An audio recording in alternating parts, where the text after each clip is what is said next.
Hi hello friends welcome back to my YouTube channel Latha's world. ಇವತ್ತು ನಾನು ನಿಮಗೆ ಒಂದು ಒಳ್ಳೆ ಬ್ರೇಕ್ಫಾಸ್ಟ್ ರೆಸಿಪಿನ ಹೇಳ್ಕೊಡ್ಬೇಕು ಅಂತ ಅಂದ್ಕೊಂಡಿದ್ದೀನಿ.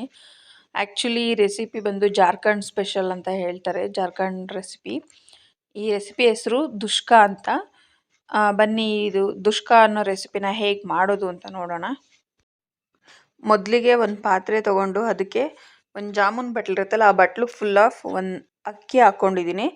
ಅದರಲ್ಲೇ ಮುಕ್ಕಾಲು ಬಟ್ಲಿನಷ್ಟು ಉದ್ದಿನಬೇಳೆ, ಅರ್ಧ ಬಟ್ಲಿನಷ್ಟು ಕಡಲೆಬೇಳೆ, ಮೂರನ್ನು ಹಾಕ್ಕೊಂಡು ಇಷ್ಟ ಐಟಮ್ಸು ಮೂರನ್ನು ಹಾಕ್ಕೊಂಡು ಚೆನ್ನಾಗಿ ವಾಶ್ ಮಾಡಬೇಕು ನೀರಲ್ಲಿ ಒಂದೆರಡು ಮೂರು ಸರಿ.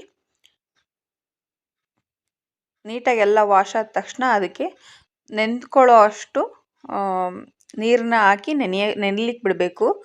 ನೈಟ್ ನೆನೆ ಹಾಕಿ ಬೆಳಿಗ್ಗೆ ಮಾಡ್ಕೋಬೋದು ಇದನ್ನು ಈಸಿಯಾಗಿ. ನಾನು ನೈಟ್ ನೆನೆಲಿಕ್ಕೆ ಇಟ್ಟಿದ್ದೀನಿ. ನೆಕ್ಸ್ಟ್ ಬೆಳಿಗ್ಗೆ ಎದ್ದ ತಕ್ಷಣ ಎಲ್ಲ ನೀಟಾಗಿ ಚೆನ್ನಾಗಿ ನೆಂದಿದೆ. ಇವಾಗ ನಾನು ಅದನ್ನು ಮಿಕ್ಸಿಗೆ ಹಾಕ್ಕೋಬೇಕು. ಮಿಕ್ಸಿಗೆ ಹಾಕ್ಕೊಳ್ಳೋಕ್ಕೂ ಮುಂಚೆ ನಾನು ನೆನೆಸಿಟ್ಟಿರ್ತಕ್ಕಂಥ ಅಕ್ಕಿಗೆ ಒಂದು 3-4 ಒಣಮೆಣ್ಸಿನ್ಕಾಯಿ ಜೊತೆಗೆ ಒಂದು 8-10 ಬೆಳ್ಳುಳ್ಳಿ ಹೆಸರುಗಳನ್ನ ಹಾಕ್ಕೊಂಡಿದ್ದೀನಿ. ನೀವು ಒಣಮೆಣ್ಸಿನ್ಕಾಯಿ ಬದಲು ಹಸಿರು ಮೆಣಸಿನ್ಕಾಯಿ ಕೂಡ ಹಾಕೋಬೋದು. ಇವಾಗ ನಾನು ಅದಷ್ಟನ್ನು ಮಿಕ್ಸ್ ಮಾಡಿಕೊಂಡು ನೀಟಾಗಿ ನುಣ್ಣಗೆ ರುಬ್ಕೋಬೇಕು. ಇದನ್ನು ನಿಮ್ಗೆ ಎಷ್ಟು ಸಾಧ್ಯನೋ ಅಷ್ಟು ನುಣ್ಣಗೆ ರುಬ್ಕೋಬೇಕು ಸಣ್ಣದಾಗಿ. ನೆಕ್ಸ್ಟ್ ಈ ರೀತಿ ನೋಡ್ಕೊಳ್ಳಿ, ತುಂಬ ಎಷ್ಟು ಸಾಧ್ಯನೋ ಅಷ್ಟು ಸಣ್ಣದಾಗಿ ನುಣ್ಣಗೆ ರುಬ್ಕೋಬೇಕು, ತುಂಬ ಸಣ್ಣದಾಗಿ ರುಬ್ಕೊಂಡ ನಂತರ ಅದನ್ನು ಒಂದು ಪಾತ್ರೆಗೆ ತೆಗೆದು ನೆಕ್ಸ್ಟ್ ನಾವಿವಾಗ ಅದನ್ನು ಒಂದು 2 to 3 hours ಆದರೂ ನೆನೆಲಿಕ್ಕೆ ಬಿಡಬೇಕು.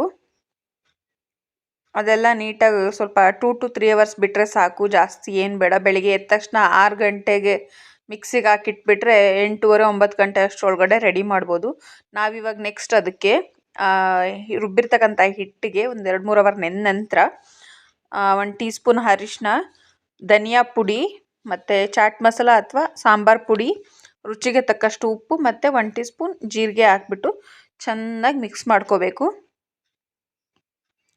ನೋಡಿ, ಈ ರೀತಿ ಯಾವುದೇ ರೀತಿ ಏನೂ ಇಲ್ದಿರೋ, ಬಬಲ್ಸ್ ಎಲ್ಲ ಇಲ್ದಿರೋ ಥರ ನೀಟಾಗಿ ಚೆನ್ನಾಗಿ ಮಿಕ್ಸ್ ಮಾಡ್ಕೋಬೇಕು. ಎಲ್ಲ ಮಿಕ್ಸ್ ಮಾಡ್ಕೊಂಡ ನಂತರ ಪಕ್ಕದಲ್ಲಿ ಸ್ಟವ್ ಮೇಲೆ ಎಣ್ಣೆನ ಕಾಯ್ಲಿಕ್ಕೆ ಇಟ್ಟಿದ್ದೀನಿ ನಾನು ಆಲ್ರೆಡಿ. ಎಣ್ಣೆ ಕಾದಿದೆ. ಎಣ್ಣೆ ಚೆನ್ನಾಗಿ ಕಾದ ನಂತರ ಈ ರೀತಿ ಡೈರೆಕ್ಟಾಗಿ ಎಣ್ಣೆ ಒಳಗಡೆ ಹಾಕಬೇಕು. ಡೈರೆಕ್ಟಾಗಿ ಈ ರೀತಿ ಎಣ್ಣೆ ಒಳಗಡೆ ಹಾಕಿ ನೀಟಾಗಿ ನಿಮ್ಗೆ ಯಾವ ಹದಕ್ಕೆ ಬೇಕೋ ಆ ರೀತಿ ಒಂದು ಹದಕ್ಕೆ ಕರ್ಕೋಬೇಕು. ನೀವು ತುಂಬ ಕ್ರಿಸ್ಪಿಯಾಗಿ ಬರಬೇಕು ಅಂದರೆ ಸ್ವಲ್ಪ ಜಾಸ್ತಿ ಹೊತ್ತೇ ಫ್ರೈ ಮಾಡಬೇಕು, ಬ್ರೌನ್ ಕಲರ್ ಬರೋವರೆಗೂ. ಸ್ವಲ್ಪ ಮೀಡಿಯಮ್ ಆಗೇ ಇರಲಿ ಅಂದರೆ ಬೆಂದ ಮೇಲೆ ತೆಕ್ಕೊಳ್ಬೇಕು. ಈ ರೀತಿ ಗೋಲ್ಡನ್ ಬ್ರೌನ್ ಕಲರ್ ಬರೋವರೆಗೂ ಬೇಯಿಸ್ಕೊಂಡು ಎಣ್ಣೆಯಲ್ಲಿ ತೆಕ್ಕೋಬೇಕು. ಈ ರೆಸಿಪಿ ತುಂಬಾ ಚೆನ್ನಾಗಿರುತ್ತೆ, ಟ್ರೈ ಮಾಡಿ ನೋಡಿ ಒಂದ್ಸಲ. ಚೆನ್ನಾಗಿ ನೀಟಾಗಿ ಮಾಡಿದರೆ ಎಲ್ಲನೂ ಚೆನ್ನಾಗಿ ಬರುತ್ತೆ. ಇವತ್ತು ನಾನು ನಿಮಗೆ ಮಾಡಿ ತೋರಿಸಿರ್ತಕ್ಕಂಥ ಜಾರ್ಖಂಡ್ ರೆಸಿಪಿ ದುಷ್ಕಾ ಇಷ್ಟ ಆಗಿದೆ ಅಂತ ಅನ್ಕೋತೀನಿ. ತುಂಬಾ ಟೇಸ್ಟಿಯಾಗಿ ಚಿಕ್ಕ ಮಕ್ಳಿಗೆ ಕೂಡ ತುಂಬಾ ಇಷ್ಟ ಆಗುತ್ತೆ.